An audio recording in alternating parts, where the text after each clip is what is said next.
So, when it comes to advice, I think there's pretty much two ways it can happen.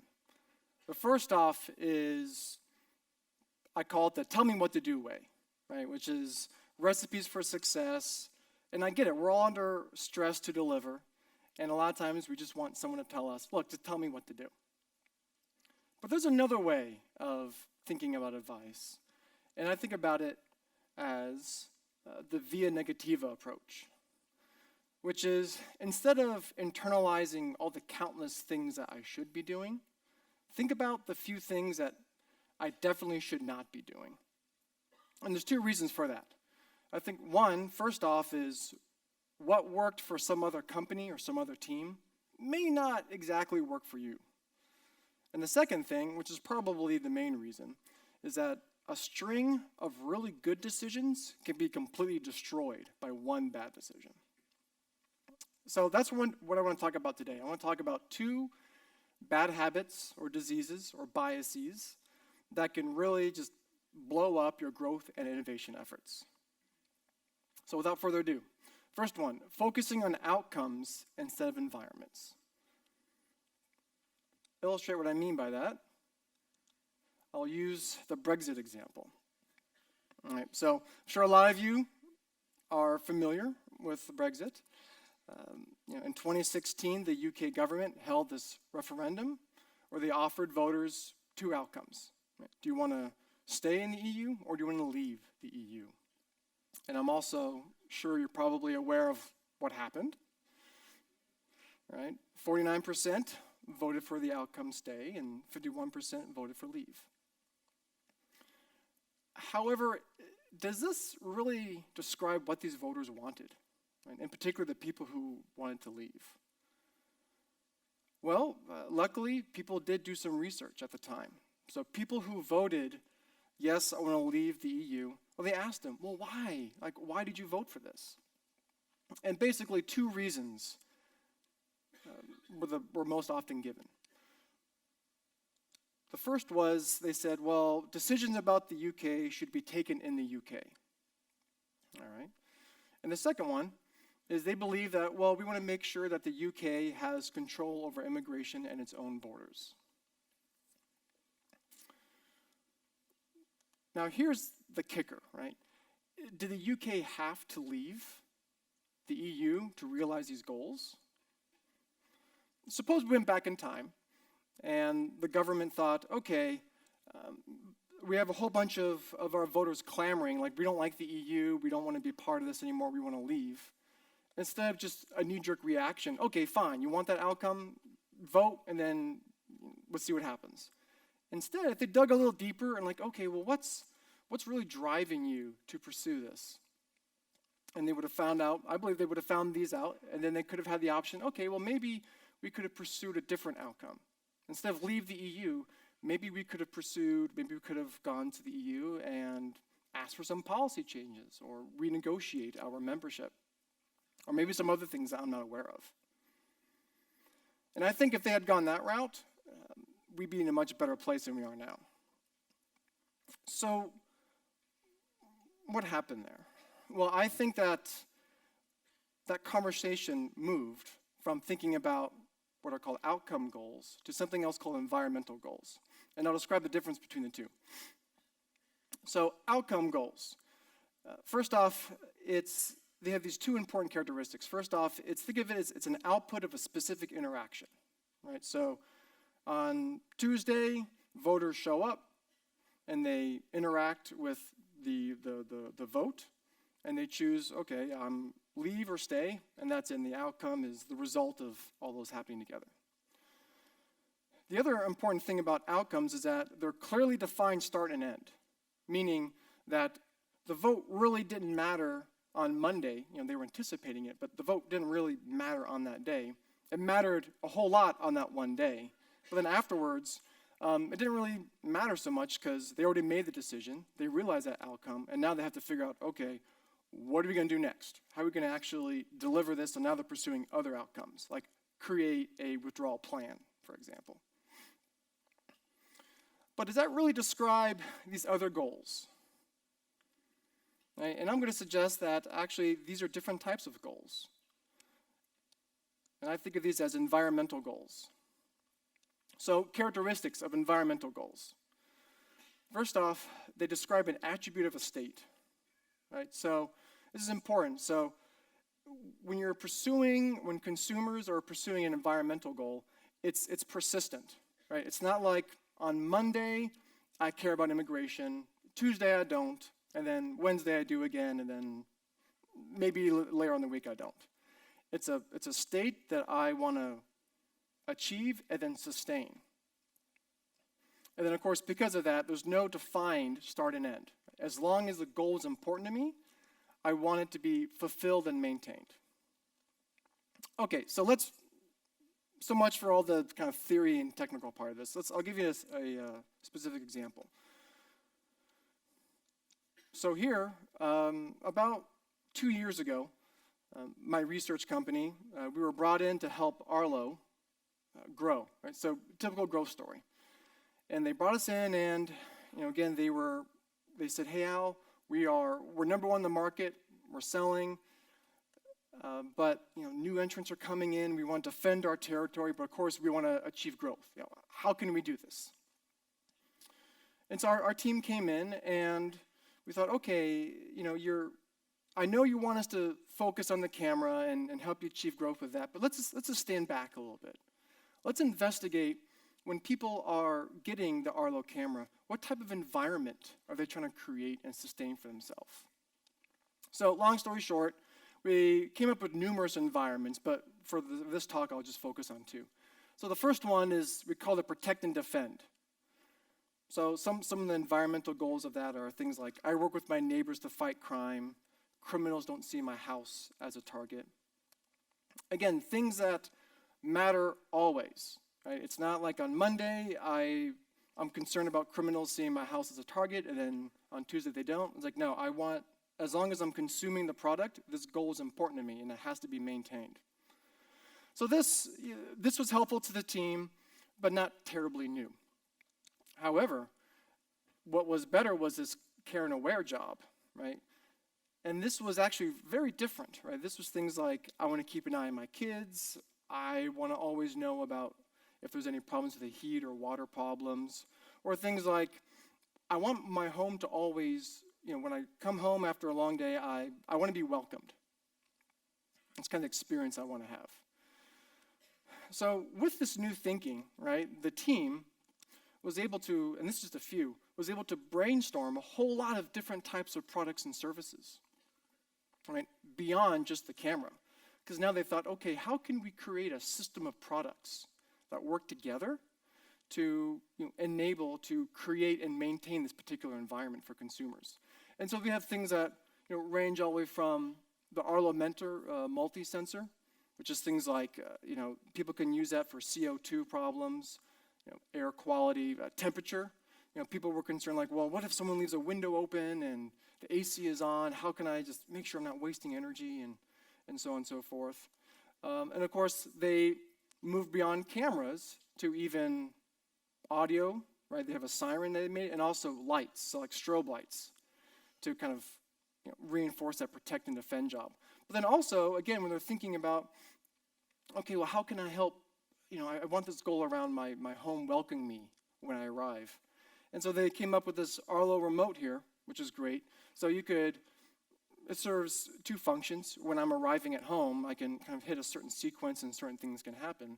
Or with some geofencing, just because I have the keychain with me, the home will sense me arriving, and then it'll operate some sort of predefined sequence. The driveway will light up, and lights will turn on, and so I feel like I'm getting welcomed home. And I want that always to happen. So I'll sum up this point here. So some quick do's and don'ts. First, don't think of outcomes as what consumers want. Now, again, I'm talking about growth and innovation. If you want to go down the quality route, that's a little different. But I'm just thinking about for completely new things. Avoid thinking about it, framing goals as outcomes. Instead, think about it as environments that they want to create and sustain for themselves. And next, don't study consumers in their current environments only. Instead, Study what environments consumers aspire to create and maintain.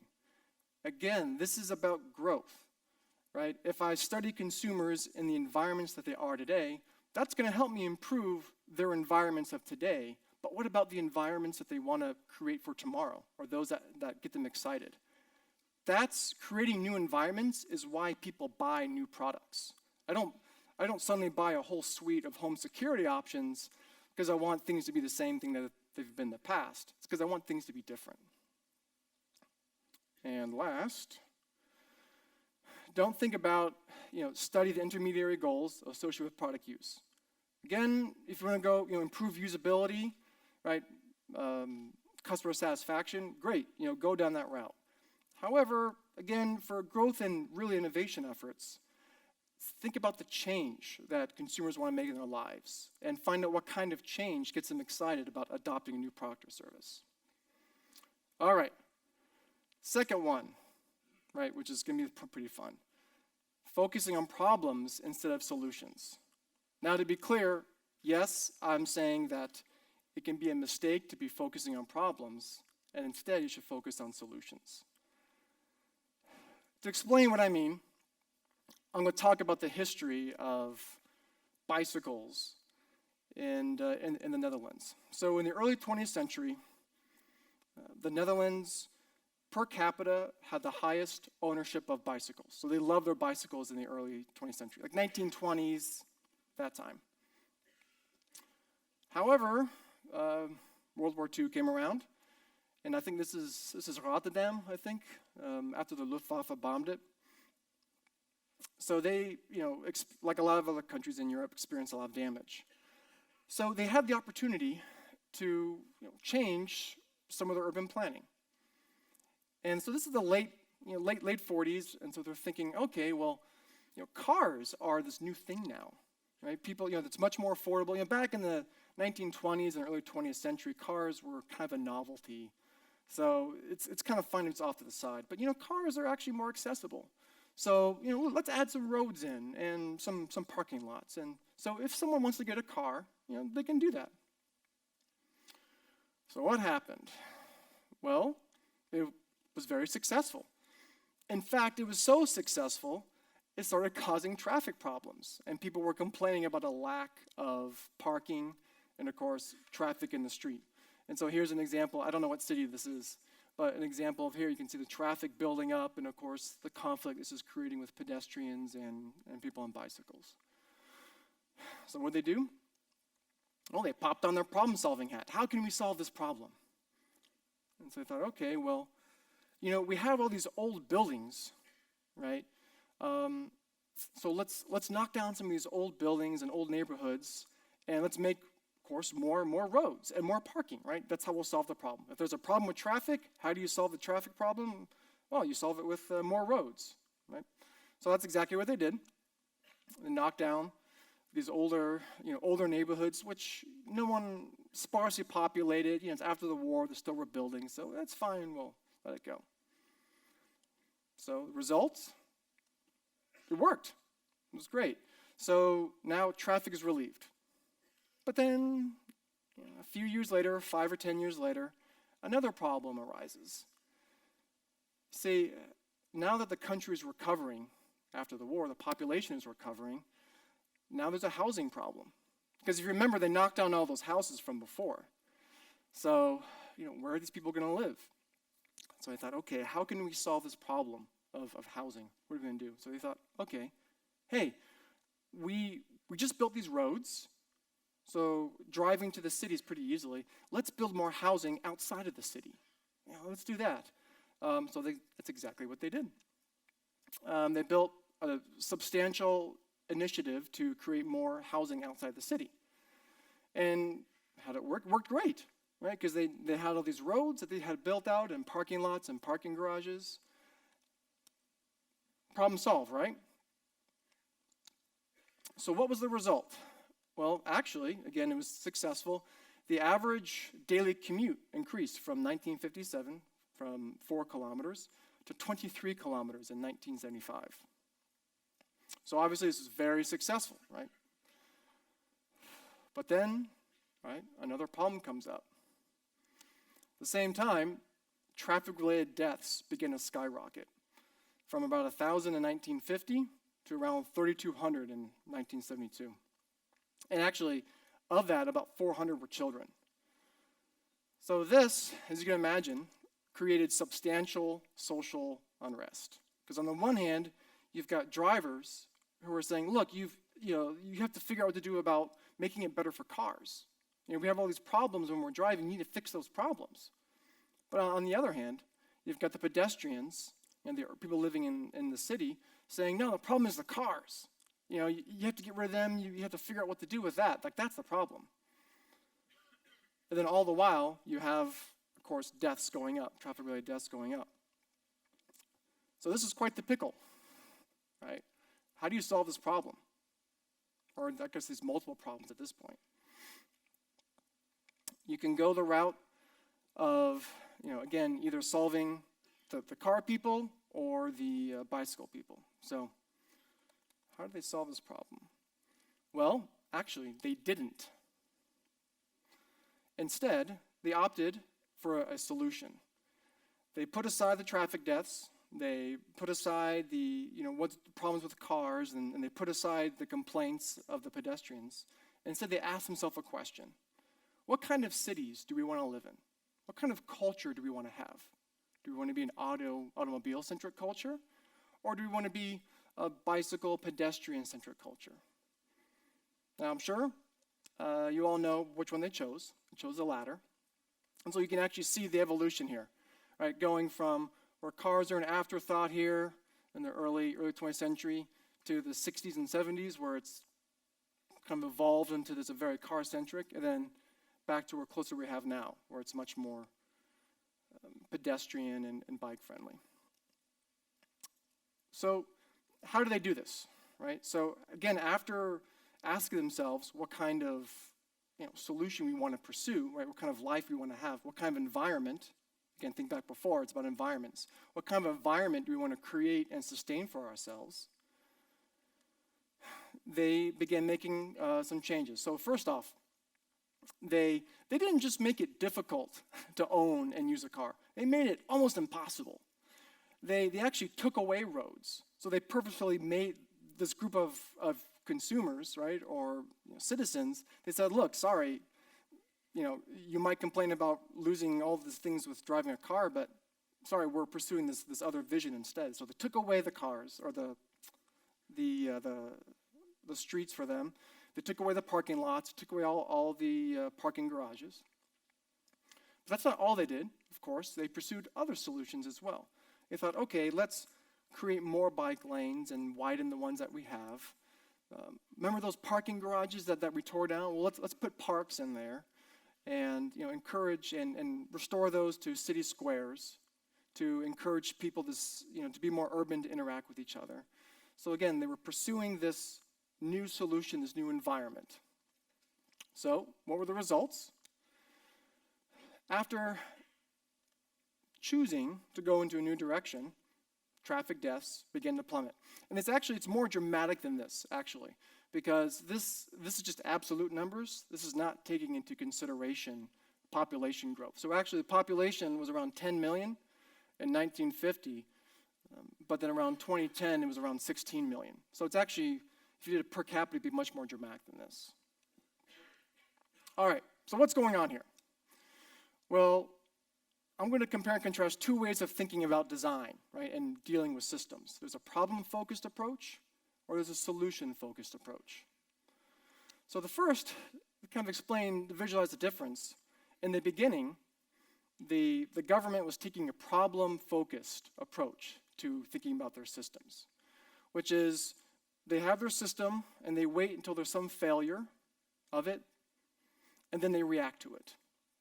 But as you can heard over time, what happens when you're dealing with a complex system, a problem might come up over here, and you think, okay, let's come up with a solution for that, and so you push that down, but then two more problems come up over here. Like, okay, well, let's solve those problems, but when you do that, 3 or 4 or 5 more problems come up over here.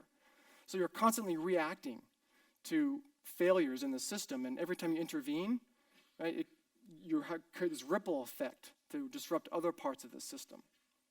And that happens so often to where the system design kind of locks up and starts to fail. And that's what happened in 1972. Their system failed. However, when they were taking a solution-focused approach, they didn't wait until problems came up. They had a vision in their mind, and they just iterated through different ways of pursuing that vision, right? And they were proactive.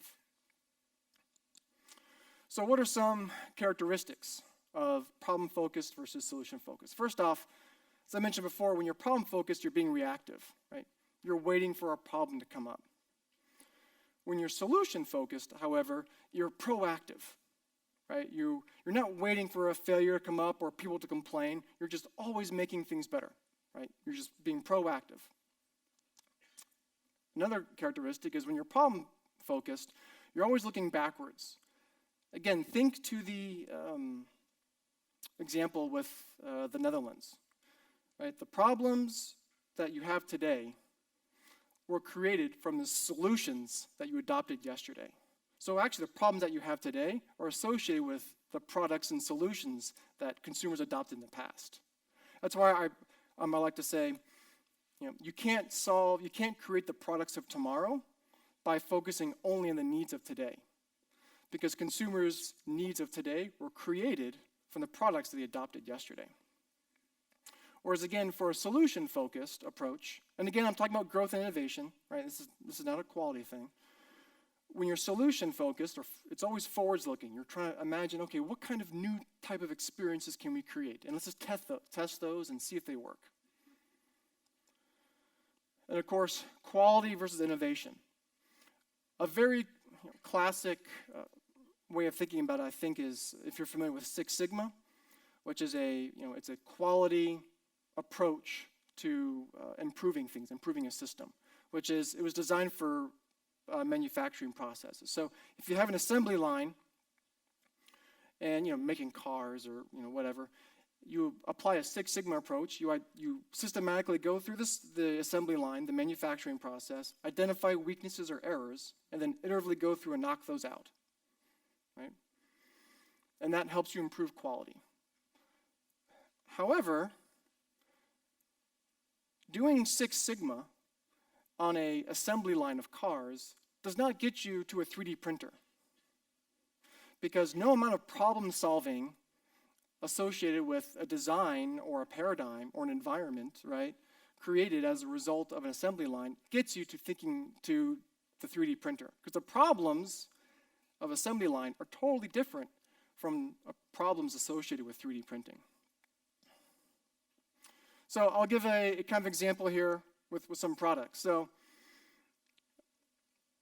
kind of a somewhat history of mobile phones here. So the way I think about it is, the mobile phone, the early mobile phones, that was a new solution, right? And the early mobile phones, again, it's like the early adopters, they were not as good as the landlines that people were using, right? That was just a new way of thinking. However, once they had this idea, like, well, what if you could always answer your phone on the go? Like, yeah, I know it doesn't work now, but maybe sometime in the future, that's going to work out great. So they introduced this new solution, and then they problem solve, right, to improve it, right? So it's a quality play until you finally get probably the pinnacle of mobile phones, which is the Motorola Razr, which was tremendously popular. But then again, right, Black Rim comes along and thinks, okay, they weren't trying to improve. You don't really problem solve the Motorola Razr and end up with the BlackBerry, because BlackBerry, again, they were thinking about a new environment, a new experience. They were thinking, okay, how can we make email on the go just as good as emailing at your home office, right, or at the office, right, at your desktop computer. And yeah, maybe the talking part of it isn't as good as the Motorola Razr, but again, we're trying to pursue this new solution, new way of interacting. And of course, all the time they problem solve, then you get to the version of the more advanced version of BlackBerry. And of course, then we all know the iPhone thing. Again, you don't problem solve the BlackBerry and get to the iPhone. Because if you all remember, when the iPhone first came out, I know all my friends who had BlackBerries are like, oh, I can't email with that thing. That's ridiculous. Touch screen, no way. And then go back to their BlackBerry. I'll never leave my BlackBerry. And a few years later, they switched. That's because Apple was pursuing a new type of a solution, right? They weren't thinking, back here, they weren't thinking, okay, how can you have mobile phones on the go, or always have access to my phone wherever I am. They weren't thinking, okay, how can I have great email all the time? They were thinking, how can we give people the entire internet in their pocket wherever they go? So it's a new solution. All right, so for growth and innovation, some kind of do's and don'ts on this. So first off, don't focus on outcomes. Outcomes are the intermediary events associated with product use. Right, I interact with a product and it's going to create some specific outcome. Whereas, right, focus on the environments that consumers want to achieve and maintain. I think a good example is Gibson. There he is. What is the number one competitor to Netflix right now? That's pretty good. Is there another one? They said it in their Q1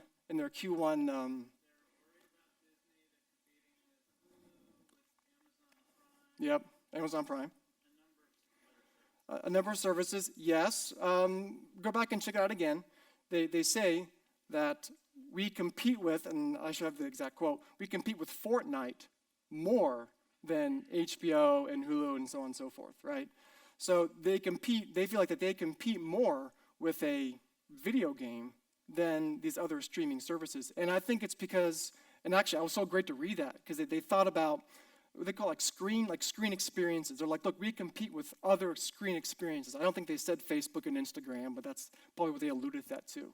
So again, because the outcomes of using Netflix, right, are going to produce a different set of outcomes for the consumer than Fortnite, right, or using Instagram. However, I think Netflix was really great in recognizing, look, we compete with these other ones because consumers are trying to create a certain environment of relaxing, or I had a rough day after work, or I want to zone out for a while.